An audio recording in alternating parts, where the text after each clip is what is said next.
All right, we are recording again. So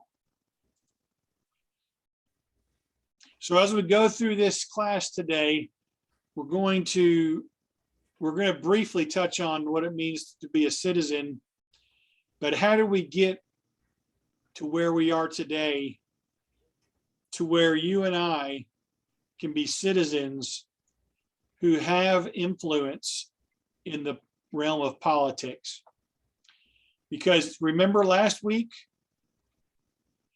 of the four main types of government before our country in 1776, the majority of the world lived in these three areas.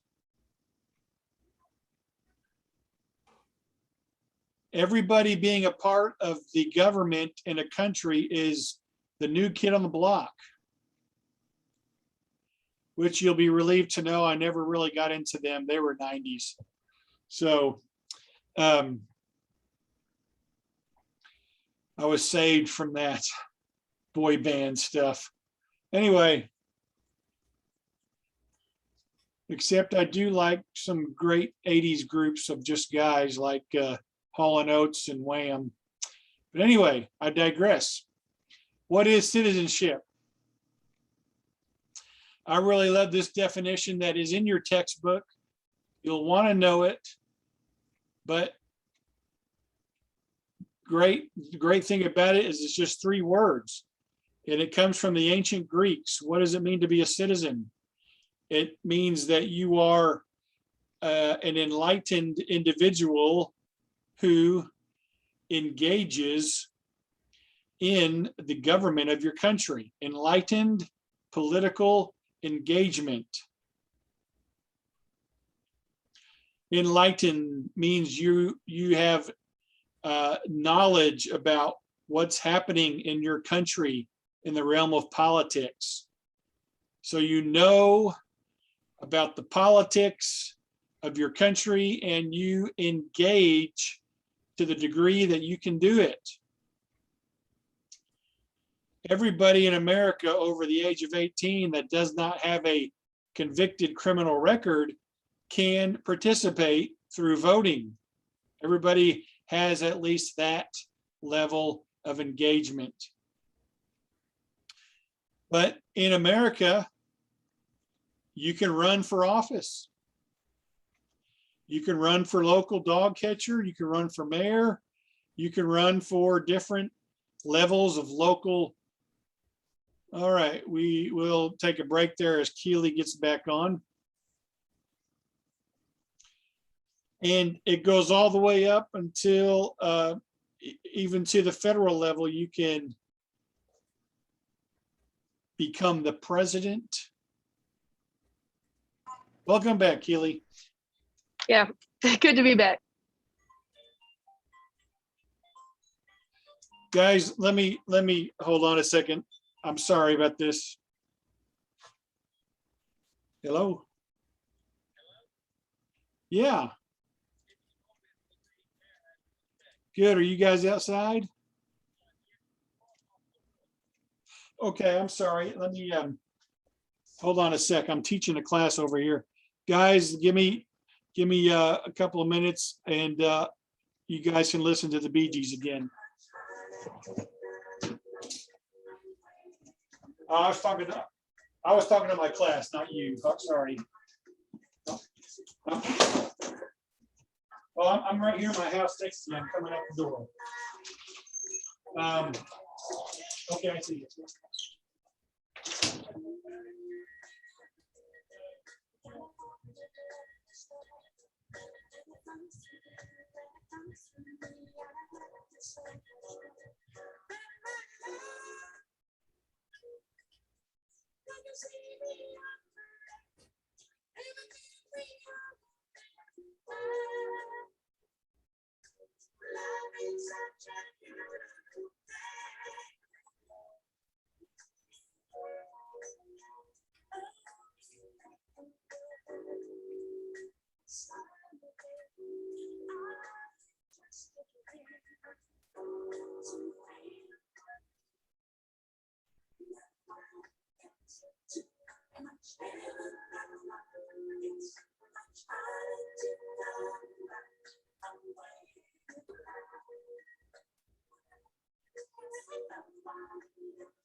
Come here, Abe Lincoln.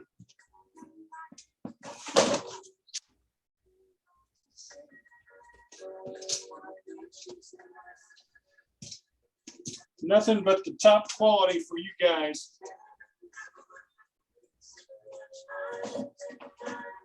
Stay, Constitution.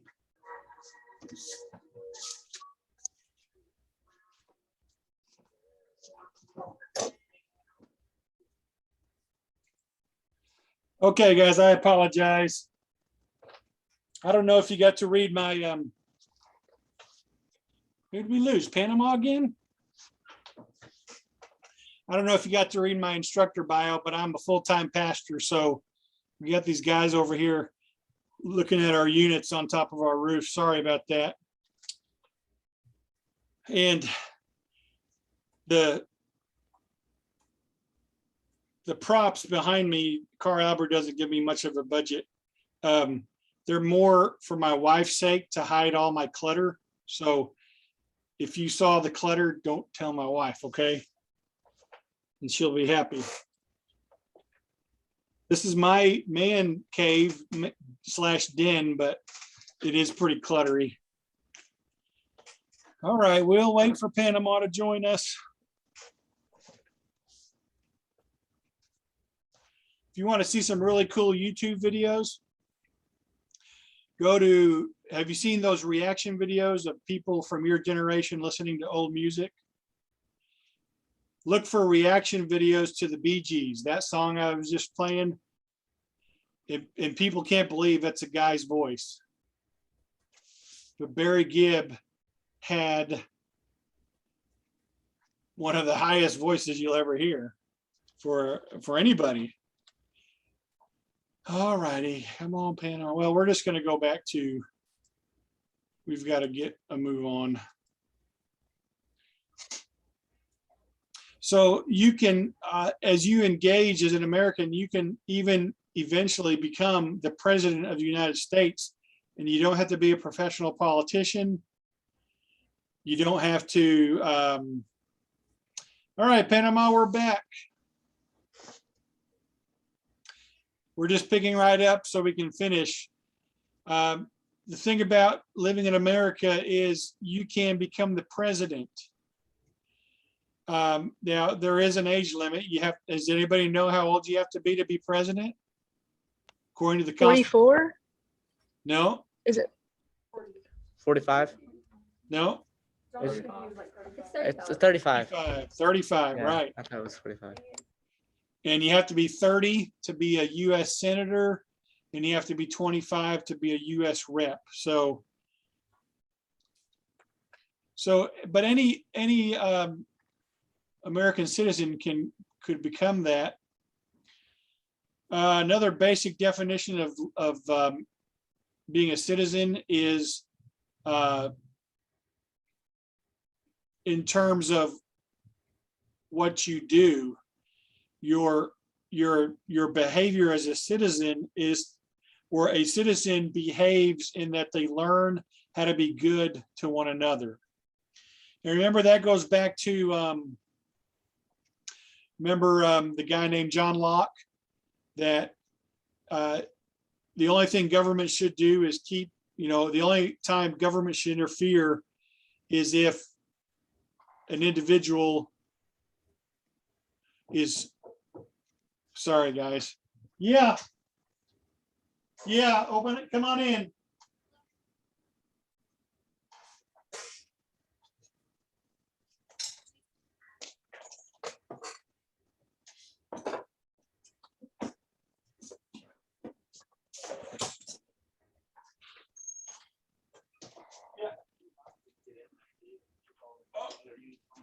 no, let me just give you the key. This will open any door. Okay. And the thermostats in this room, kind of the central room, and then the very end. Yeah. Not on that floor. No. Well, one of them is. Yeah.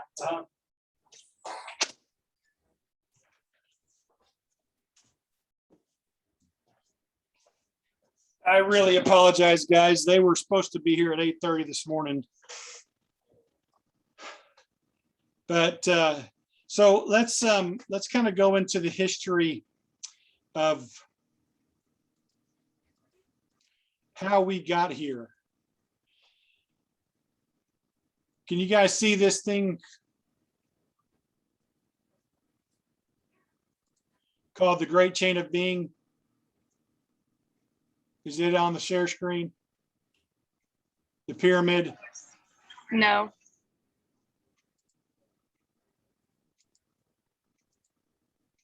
How about now?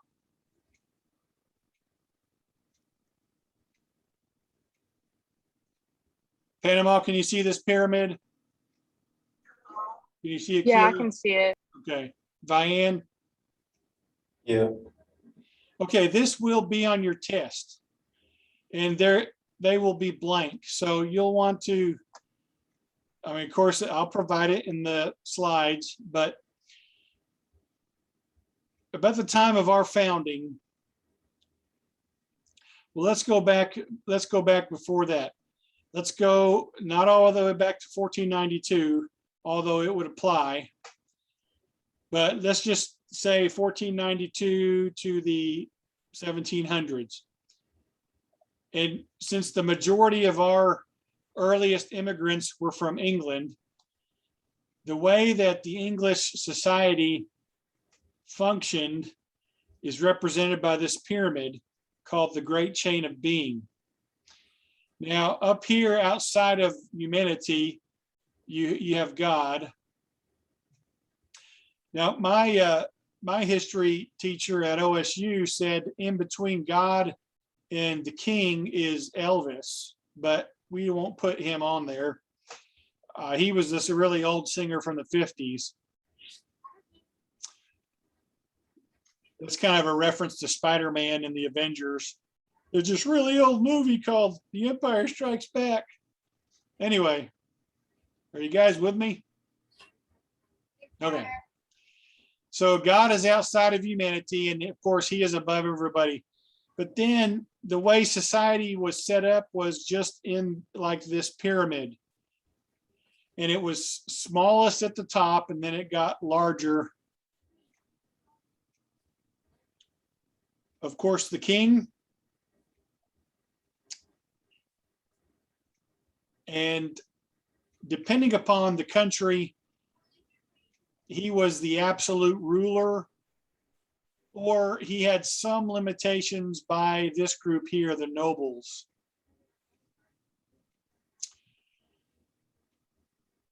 In England, at the time of our founding, we had king. We had the king,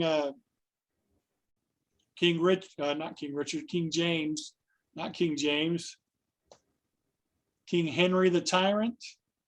Having a hard time remembering. But he had some checks and balances on him by the group called Parliament. But in order to be in Parliament, you had to be from the nobility. So you have the monarch, you have the nobles who basically ran the society. These were your people with wealth.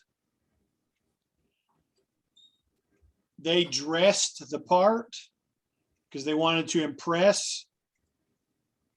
Let me make this a little bigger.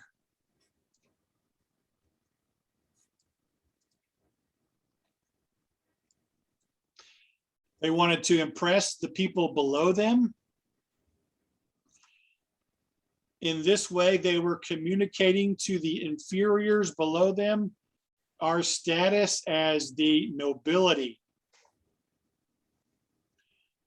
Then you had underneath them a group which could be called the gentry. They were made up of knights and vassals. They were a small group of 3 to 5%, but they ran the country. The nobles ran the society. This group here ran the country. Then below them, you have merchants, farmers, craftsmen, or called yeomen. They had some kind of a skill or a trade, or they were a farmer, which means they own land. Owning land was a plus in English society. Then below them, you had the peasants and the serfs. And then underneath them, the slaves. None of these people here owned land or property. Maybe the peasants and serfs would have had clothing and some personal items, but they depended upon those that had land for a living. So this was the great chain of being. You just accepted your lot. If you were a serf, you would probably not move up to become a farmer. You'd never become a knight or a noble. You could never become king. You were in your position, and you had to understand that that was your God-given position, the great chain of being, and you just live with it. That's your lot in life. And was there a question? So they understood that this social order was a divine setup. And so your attitude would be, you always defer. That is, you always yield to your betters. If you're a farmer, your betters are all these people here, and you always yield or defer to them. There's none of this, well, I have my rights and I'm going to take you to court. And no, that was not the way society was.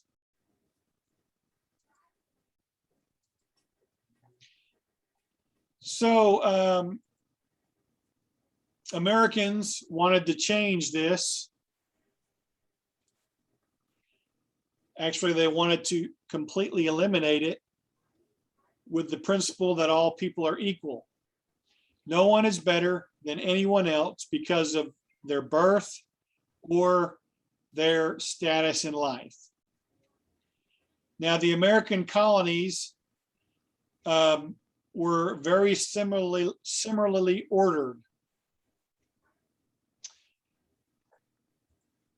And again, I'm going to increase the size of this.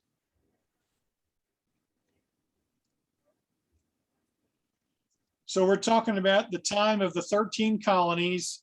We're talking about the time in the 1760s to the 1770s when the King Louis, I believe. No, golly, that's terrible. The King and Parliament, living over here in England, 3,000 miles away, they started making all these laws and imposing them on the colonists. And, you know, they were, you know, they had the sugar tax and the Stamp Act and the Quartering Act.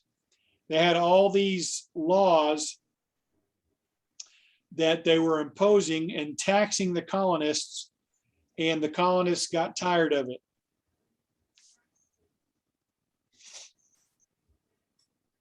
The way it was set up at the time was, again, the king owns all the land and he approves all the laws. Parliament, they made the laws, which the king approved. They ran the show 3,000 miles away. Back in the back in the new country, the colonies, the kings had set up governors. So you'd have a governor over New York, a governor over Massachusetts, a governor over my home state, Connecticut. They were appointed by the king to rule that colony, and they directly reported to the king. King George, that's his name. Yes, King George the Tyrant. You know how I remembered that? From one episode of The Office, where that guy comes in like Ben Franklin, and Dwight Schrute is trying to get him to, Dwight thinks he's the real Ben Franklin, but anyway, King George. Then within the colonies, you had assemblies of men who made laws for that colony. And you might be thinking, well, that sounds more representative. But if you look over here, they could only be made up of men who owned land, and they were all European men. No women. And while many people would think that all African Americans were enslaved, there were some free African Americans back then, but they couldn't be a part of the assembly. Anyone who didn't own land, which also included some of your merchants and craftsmen and indentured servants. So this is what was happening. And really it starts back in the 1600s, and it's works its way up until the time of the Revolution. The colonies started establishing local governments in their colonies, in their towns, right? They had town meetings where landowners would gather, and they would come up with laws about taxes and money. They would talk about collecting this money for the building of roads and bridges, things that would improve the community. So from the 1600s until the Revolutionary period, the colonists had created a lot of little self-governments on a local level.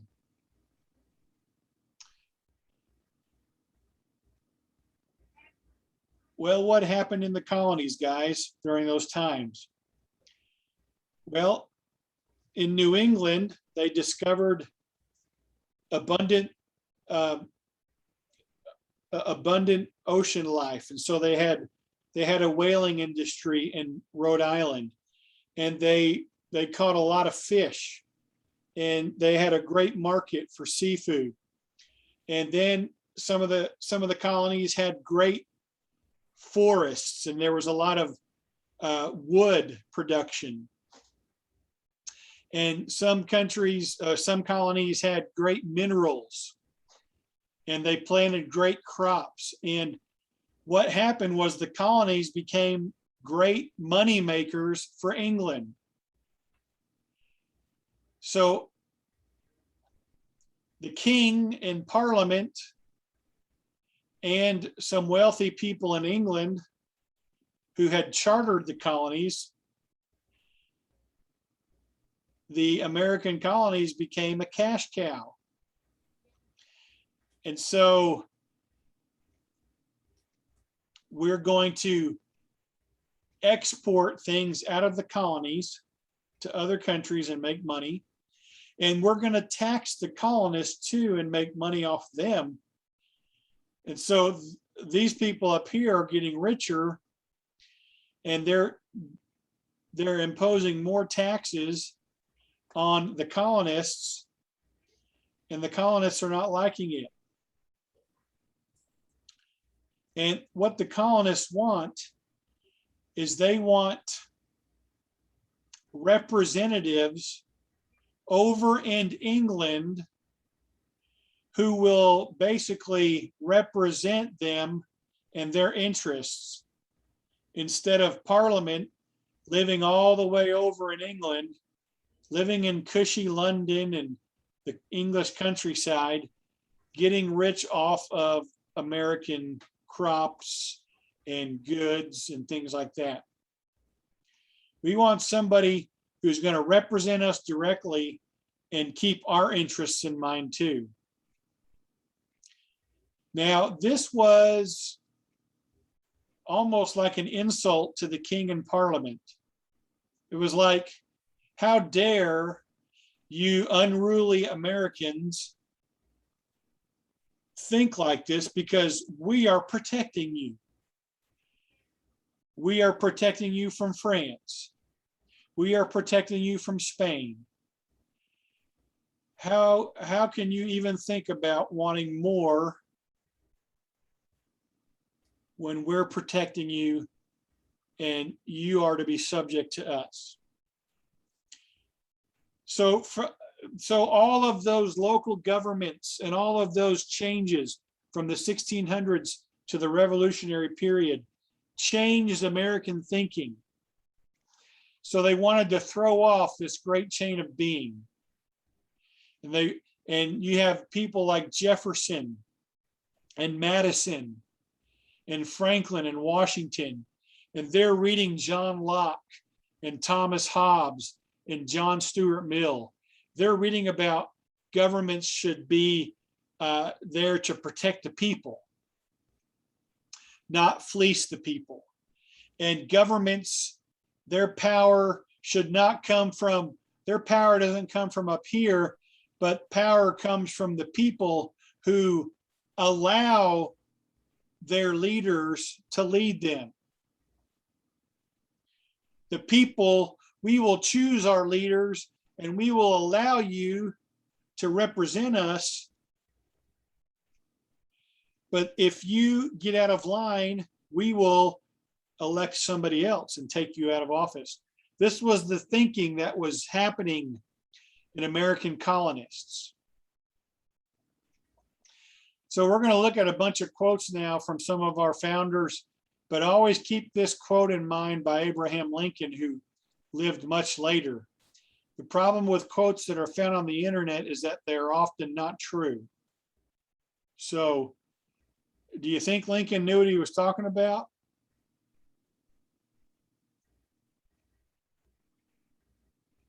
They did call him Honest Abe, so I'm gonna go with yeah. But did they have the internet when Lincoln was around?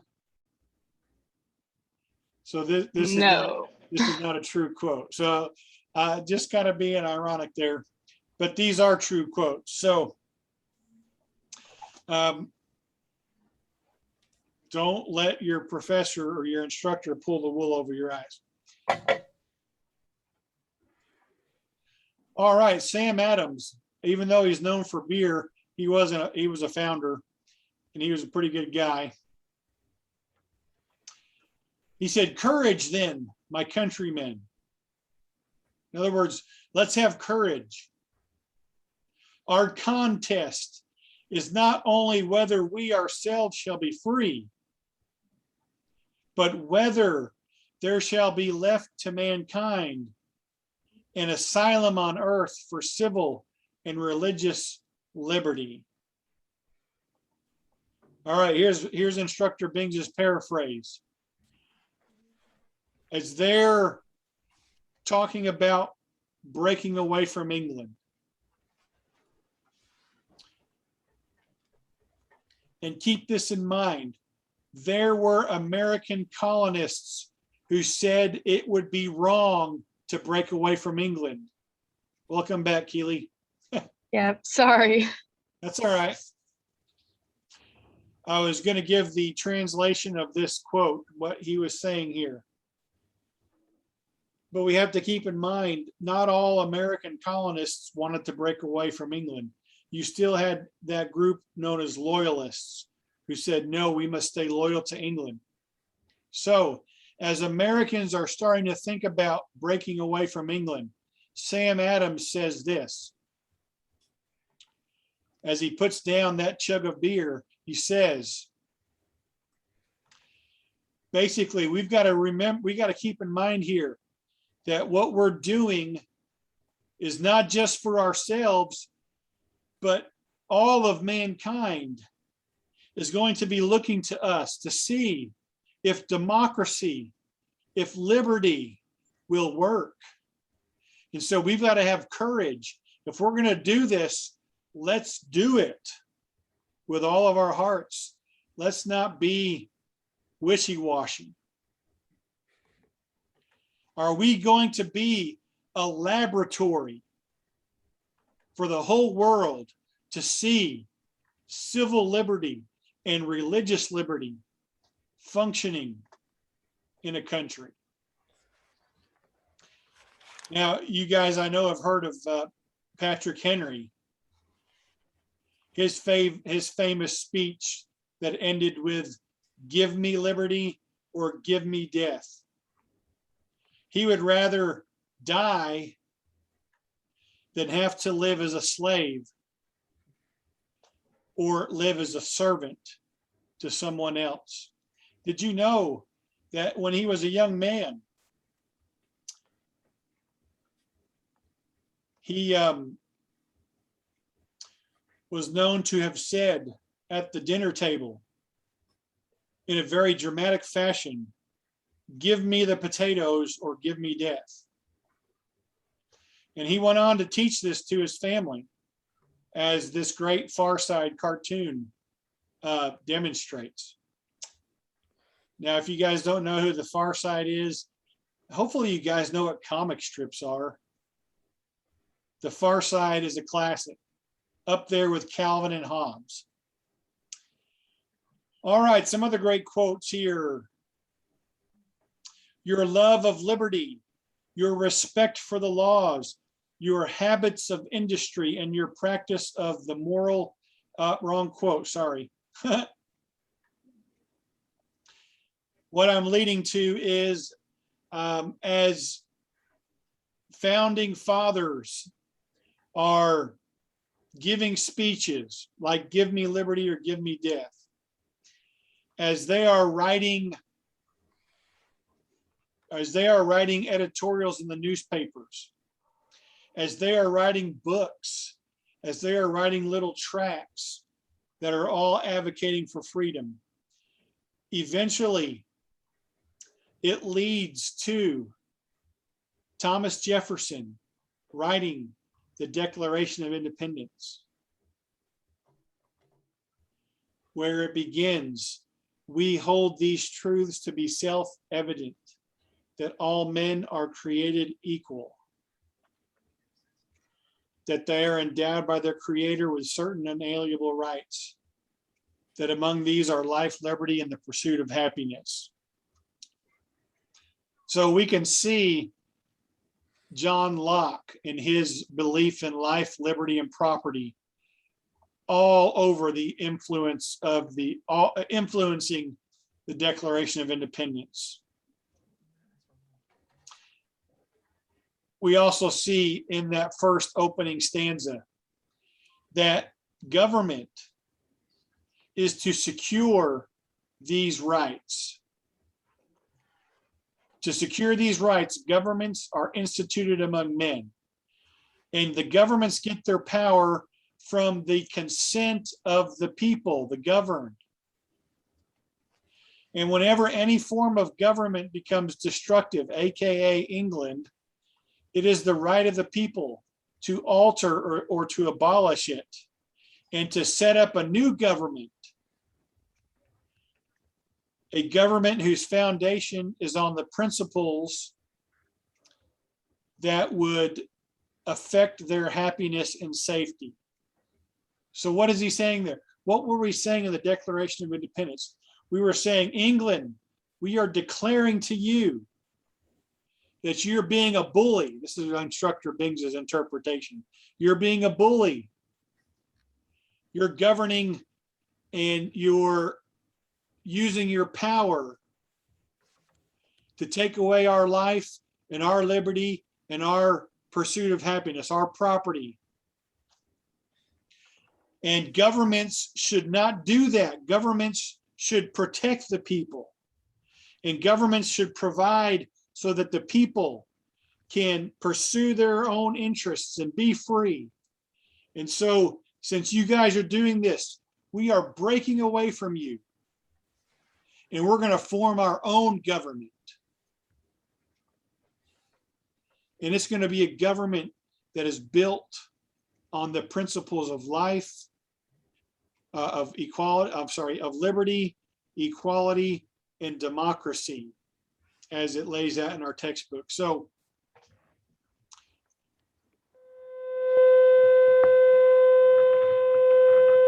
this last quote, and we'll close. Jefferson said, "When the people fear the government, there is tyranny." That's what was happening with England. But when the government fears the people, there is liberty. And that's what we believe in as Americans. If you get elected, if you don't govern the way we ask you to, we're going to remove you. And that's true liberty. So, any questions? So, hey, let me challenge you. You should have in the back of your textbook a copy of the Declaration of Independence. Go ahead and read that for Friday, and we'll talk about it a little bit. It's only, it's not very long, so Declaration of Independence. Until then, have a great week. I'll stick around if there's any questions.